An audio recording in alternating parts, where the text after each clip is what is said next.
Picture a vampire. Yeah, you're picturing Dracula. That's Dracula. I mean, unless you're a Twilight fan, then maybe you're picturing Robert Pattinson's fine self. But no, chances are you're picturing the title character from Bram Stoker's 1897 novel, Dracula, about a vampire named Count Dracula who moves from Transylvania to England in search of new victims of his undead curse.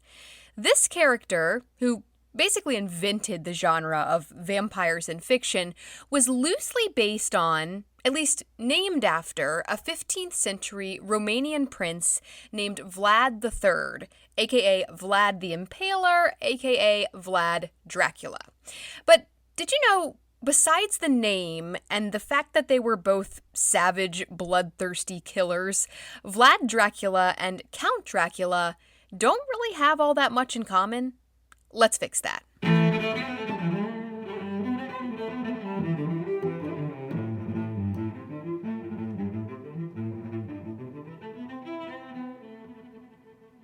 Hello, I'm Shayla Fontaine, and you're listening to History Fix, where I discuss lesser-known true stories from history you won't be able to stop thinking about. Everyone is familiar with Dracula, whether you want to be or not. If you've ever seen a drawing, a cartoon, a Halloween costume, anything of a vampire, then you're familiar with Dracula. The cape, the slicked back black widow's peak hair, the fangs, the coffin, all of it. What a lot of people don't know is the story of the real-life man who inspired him.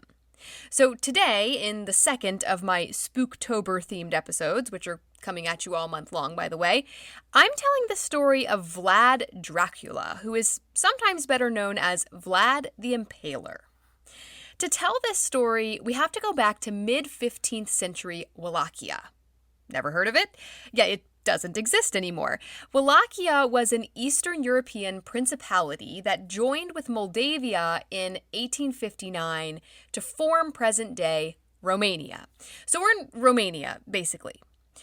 What's happening in this part of the world in 1450-ish is not good. I mean, honestly, what's happening in every part of the world in 1450-ish is not good, but it's exceptionally not good here. There are major problems going down between Hungary, which was Christian, and the Ottoman Empire, which was Muslim. So, nothing new there, really. The Ottoman Empire was created by Turkish tribes that joined together and eventually grew into a massive empire covering most of southeastern Europe and the Middle East. And then you have Wallachia, aka Romania, which is sort of stuck in the middle of it all. That's where Vlad's family comes in. Our guy, Vlad III, was the second of 4 sons, likely born around 1431 in Transylvania. His mother was a princess of Moldavia, and his father, Vlad II, was an illegitimate son of a Wallachian noble. So how did this actual bastard come to marry a princess? Well, he spent his youth at the court of Sigismund of Luxembourg, King of Hungary, and future Holy Roman Emperor. Sigismund must have liked Vlad II, Vlad the dad, quite a bit. He set him up with his princess bride and inducted him into the Order of the Dragon the same year Vlad III was born.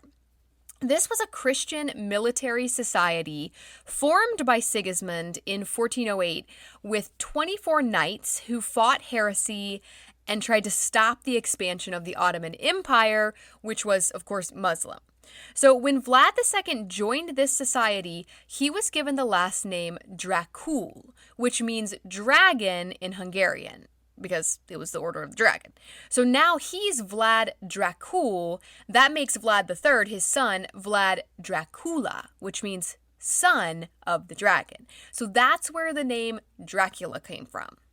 Sigismund also made Vlad the dad, Dracul, voivode, or prince of Wallachia. So it's really thanks to Sigismund that Vlad's family had any position or power at all. But that does not stop Vlad the dad from switching sides and allying himself with the Ottoman Sultan Murad II, who was basically the mortal enemy of his dude Sigismund. And to be perfectly honest, I don't know what happened with that. I did a lot of digging and none of it really seemed to satisfactorily explain why Vlad II flip-flopped to the opposite side, except that Wallachia sits squarely between Hungary and the Ottoman Empire, and maybe he started to think he'd be safer on the Sultan's side. I don't know, but he changed allegiance. Sultan Murad invites Vlad to his castle or whatever for a meeting and has him bring his two sons with him, Vlad III and his younger brother Radu. So there's an older brother, the firstborn son. He doesn't go to this meeting, just Vlad and Radu, the middle sons. But when they get there, Murad is like, "Gotcha.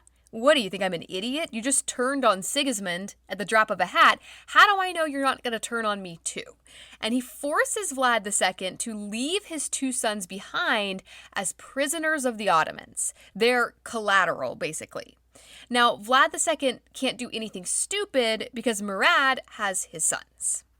This was pretty common back in the day. They were called wards, and while they were technically prisoners, they had a pretty great life. They were raised alongside Murad's own children, received an education, learned to fight. They aren't like stuffed into prison cells or anything. It's like Theon Greyjoy from Game of Thrones. Yeah, here I go with Game of Thrones again, but it's a perfect example. Theon's father had started a rebellion that Ned Stark swiftly squashed. Ned then took Theon as his ward. So now his father has to toe the line or Ned will do something really awful to his son. But in the meantime, Theon is kind of being treated as a son. He's got a pretty cushy life. That's what happened to Vlad and his brother Radu for around 5 years, starting when Vlad was 11 and Radu was only 4. While they're being treated quite well by the Sultan, Vlad and Radu form very different opinions of their Ottoman captors. Kind of like Manteo and Wanchis, throwing it back to the Roanoke episodes. Radu is loving it. He turns full Ottoman, eventually converts to Islam. He is completely indoctrinated, Stockholmed, whatever you call it. Vlad is more resistant. He was older when they became wards of the empire, so that probably has a lot to do with it. Radu probably didn't have many memories of his actual life before Murad kidnapped him. Vlad is biding his time, waiting to get back to his old life in Wallachia. In the meantime, Vlad's father, Vlad II, is ousted as ruler of Wallachia, which, duh, he turned on the guy that gave him the gig in the first place. Then he's captured and killed. This order was given by János Hunyadi, who was the current regent of Hungary. So, yeah, that checks out too. That same year, Vlad's older brother Mircea was blinded and buried alive.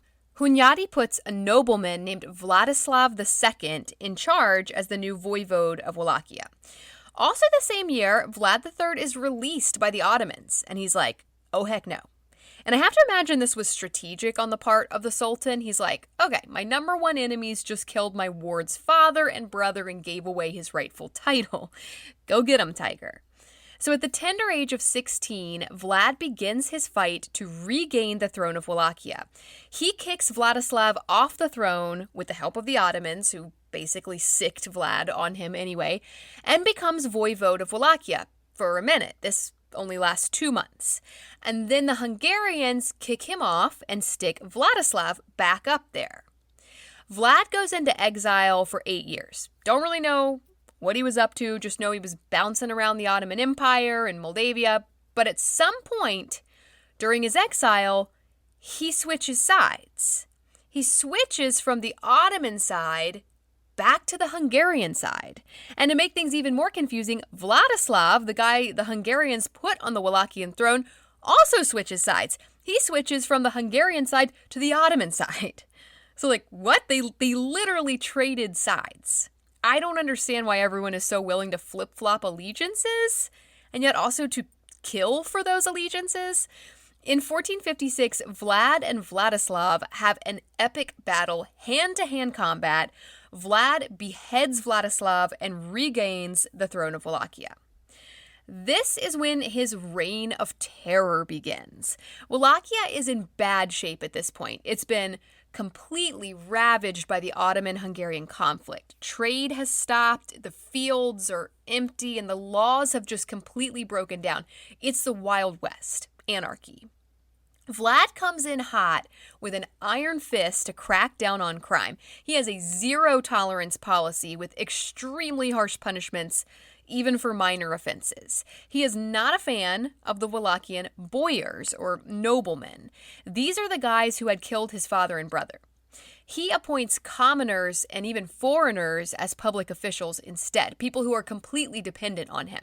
They cross him, they lose it all. The boyars are too independently powerful, they'll never do. Vlad has a plan for these boyars. He invites 200 of them and their families to his palace for an Easter banquet. Yeah, it's a trap. He's red weddinging them. The women and elderly are stabbed and impaled, and the men are forced into enslavement. Many of them would die of exhaustion soon after building Vlad a new castle. Vlad has an equally as horrific, possibly more horrific plan for dealing with the homeless people and beggars who he believes are all thieves. He invites them to a feast, which, after the Easter banquet, I'd be like, but I guess if you're starving and someone invites you to a feast, I don't know. They show up for this feast, he locks the doors and burns them all alive. Vlad was not a fan of Germans either. Many German migrants, called Saxons, had settled in Transylvania back in the 12th century. Vlad imposed very high taxes on the Saxons and blocked their trade when they refused to pay. He went so much further than that, though, destroying their villages and impaling them by the tens of thousands. So let's talk about impalement for a moment. Delightful topic, I know. Vlad impaled his victims alive, so it was a mix of torture and execution. Not at all a humane death. A sharpened stick was inserted either through the belly button or through the rectum, and then lifted up and stuck into the ground on display with a person's body skewered on it like a shish kebab. If you were lucky, the stick pierced some vital organ on its way in, and you died quickly. If you weren't lucky and it missed all the vital bits, your weight forced the stick to slide deeper and deeper into your body, causing excruciating pain, and you were left hanging there in agony on display for days until you eventually died, probably of dehydration. In 1459, the Transylvanian Saxon city of Kronstadt, which is now called Brasov, started to support one of Vlad's rivals. Justice was swift. Vlad swooped in and impaled some 30,000 people in Kronstadt, and then reportedly dined among them so that he could personally witness their pain and suffering as they slowly died a torturous death. So this guy is a sick freak, for sure. He also burned Kronstadt to the ground, and then when he got back to Wallachia, he impaled some Saxons there too, just for the heck of it. This is when he becomes known as Vlad the Impaler, although he still self-identifies as Vlad Dracula. He's also anti-Catholic. I guess the Hungarians and the Saxons are Catholic and his people are Orthodox, which is more like Protestant. He attacked a lot of Catholic cities and impaled a lot of people just for being Catholic. In 1462, Pope Pius II produced a report claiming that Vlad had killed some 40,000 Catholics. But he's also against the Turks, the Ottomans. And on this front, he has the support of Matthias I, who is the son of János Hunyadi. So Hunyadi, if you recall, was the Hungarian king who killed Vlad's father and brother and put some other guy on the throne. It's all extremely confusing. He's constantly switching sides. I cannot keep track of where his loyalties lie, and I think that's why Vlad's story isn't more well known, because it honestly just doesn't make a whole lot of sense. Dude's all over the place. And I think what it comes down to is he's just anti-anything that doesn't serve his own purposes. Better him, empower him. He's anti-Catholic. Now he's anti-Turk. Now he is anti-Hungarian, but he's buddies with the Hungarian king. And now he's fighting the Ottomans, but his brother is a converted Ottoman. It's the most ill-written story ever. Any fiction writer would absolutely cringe at this nonsensical narrative. But alas, that's real life. So Vlad is buddies with the new Hungarian king, Matthias I, and against the Ottomans. The Ottoman Sultan right now is Mehmed II. Mehmed is the son of Murad, who had taken Vlad and his brother Radu as wards way back when. So Mehmed is basically his brother, like they were raised together. This is Robb Stark and Theon Greyjoy. In 1459, Mehmed sends an embassy to Vlad asking for a tribute of 10,000 ducats and 300 young boys. Ugh. And when they get there, Vlad asks the men to remove their turbans. They refuse for religious reasons, so Vlad had their turbans nailed to their heads. Sends them on back to Mehmed like, here's your tribute, bro. Ugh. So now it's on. In 1461, Mehmed asks Vlad for a peace meeting to sort out all these harsh feelings. But really, he intends to ambush Vlad and take him out. Vlad, who's like the king of inviting people to peaceful events and then ambushing them, is like, nope. He sees right through it and he starts invading Ottoman territory. Clearly not looking for peace. So Mehmed assembles an army of 90,000 men and starts advancing on Wallachia. Before he gets there, though, Vlad pulls out his crazy card. He starts doing all these night raids, guerrilla warfare, taking prisoners. These aren't even his enemies he's taking prisoner, though. These are mostly Serbian Christians and Bulgarian peasants who were forced under the control of the Ottomans, totally subjugated. Vlad recognized this later in a letter to Matthias, but it did not stop him from carrying out the horrifying actions I'm about to describe. Skip ahead about 30 seconds if you'd rather be spared the gruesome details. Basically, Vlad impaled more than 23,000 of these prisoners, putting them on display along the route Mehmed would have to take to come attack him. French historian Matej Kazaku, who has published over 20 books on medieval Ottoman and Romanian history, wrote, quote, "There were infants affixed to their mothers on the stakes, and birds had made nests in their entrails." Yeah, that's why I told you to skip ahead, guys. So Mehmed is marching up with his army of 90,000, sees this, what's been described as a, quote, forest of the dead, turns around, marches straight back to Constantinople. He is like, nope, dude's psycho, not even going there, forget it. In that letter he wrote to Matthias reporting these events, Vlad wrote that he, quote, killed peasants, men, and women, old and young. We killed 23,884 Turks, without counting those whom we burned in their homes or the Turks whose heads were cut by our soldiers, end quote. He also sent sacks full of severed noses and ears to Matthias to prove that all of this actually went down. And he's calling them Turks, but remember, these are actually Christian, Serbian, and Bulgarian peasants who were being forcibly oppressed by the Turks, not actually Turks themselves. But while this seems like a smashing victory for Psycho Vlad and his buddy Matthias, it actually backfires on them.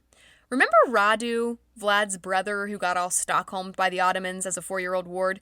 Well, he's still with the Ottomans. He's a full-on Ottoman, converted to Islam and everything. Radu goes to the Wallachian noblemen, the boyars, who of course Vlad has treated terribly. He's like, my brother is insane. You're being ruled by a complete maniac.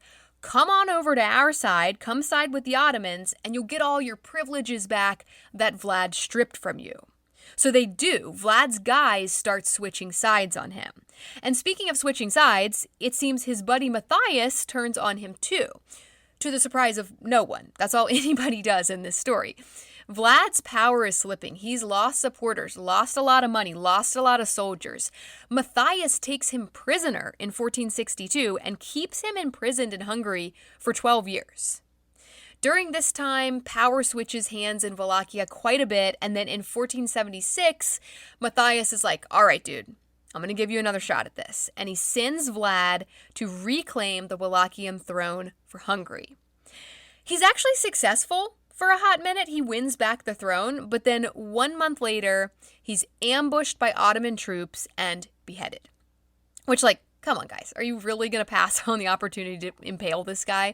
But no, they behead him and reportedly send his head to Mehmed back in Constantinople, where it's put on display above the city gates. So Vlad was clearly an incredibly savage and brutal leader. This is undisputed. Dude was a serial killer disguised as a prince. But I need to point out that his lifetime coincides with another important historical event, a new development, really, that helps to launch his story to new heights, likely embellishing and inflating his reputation as a bloodthirsty killer. That is the invention of the printing press. Thank you, Gutenberg. The printing press changed the way information was spread. It made information accessible to the masses. So before this, books were either handwritten or printed by engraving an intricate woodblock for each page, both incredibly labor-intensive. Because of this, they were very rare and expensive. They were not able to mass-produce books, so only the elite had access to them at all. With Gutenberg's printing press, individual letters and symbols could be arranged and printed on the page with relative ease, movable type. This made mass-producing books a thing for the first time ever. And it's in these books that the tales of Vlad the Impaler are recorded and often exaggerated. I know I talked about some horrible stuff he did, particularly to those 23,000 peasants to drive Mehmed's army back to Constantinople, but there are even more horrific reports of Vlad's actions printed in these books thanks to Gutenberg's printing press. I don't know how accurate they are, though, so take this with a grain of salt. Once again, skip ahead 20 seconds if you'd rather not hear some seriously disturbing stuff. Like, whatever you're thinking, it's worse than that. So do feel free to skip ahead now. According to some of these books, Vlad, who of course preferred impalement, also apparently boiled people alive, burned mothers alive with their newborn infants, roasted small children and then forced their mothers to eat them, and mutilated women and forced their husbands to eat them, which my brain is burning. So I don't know if any of that is true. This is the kind of stuff they were printing in the books about Vlad. None of that is verified. Is it 15th century clickbait, just trying to sell books? Possibly. This is the first time they've had the ability to make money off mass selling books, now that they can mass make books. I wouldn't put it past them to put some absolutely outrageous mess in there just to sell books. For me, for history to be credible, there either has to be concrete evidence of it, forensic evidence, right? Bodies, skeletons uncovered showing signs that they were killed by Vlad in these horrible ways. We have this with the Jamestown Jane, evidence of cannibalism at Jamestown. We have this with the Aztec human sacrifice, that skull rack they found in 2015.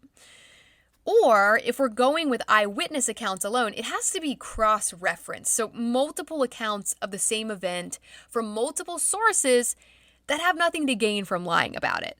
Vlad's Forest of the Dead, 23,000 impaled bodies, yeah, that seems like it actually happened. We have Vlad's letter to Matthias. We have Ottoman reports of it as the reason for their retreat back to Constantinople. It's cross-referenced and well-documented by people independently on all sides of the conflict. One outlandish claim about Vlad was that he cried tears of blood. So immediately I want to be like, okay, well, that's clearly not true. But according to a recent study published by the American Chemical Association, this one might actually be true, with forensic evidence to back it up, the best kind of evidence. According to this report, scientists very recently applied proteomic analysis to 3 letters written by Vlad. Basically, they use mass spectrometry to analyze protein residue left behind on the letters. So 2 of these letters were solid evidence. They had been sent by Vlad to the rulers of the city of Sibiu in 1475, where they have remained stored in the Sibiu archives for over 500 years, basically untouched. The 3rd letter was restored in the 20th century, and, they claim that the restoration process minimized any biological or chemical contaminations. I don't know about that one, but the first 2 letters seem solid.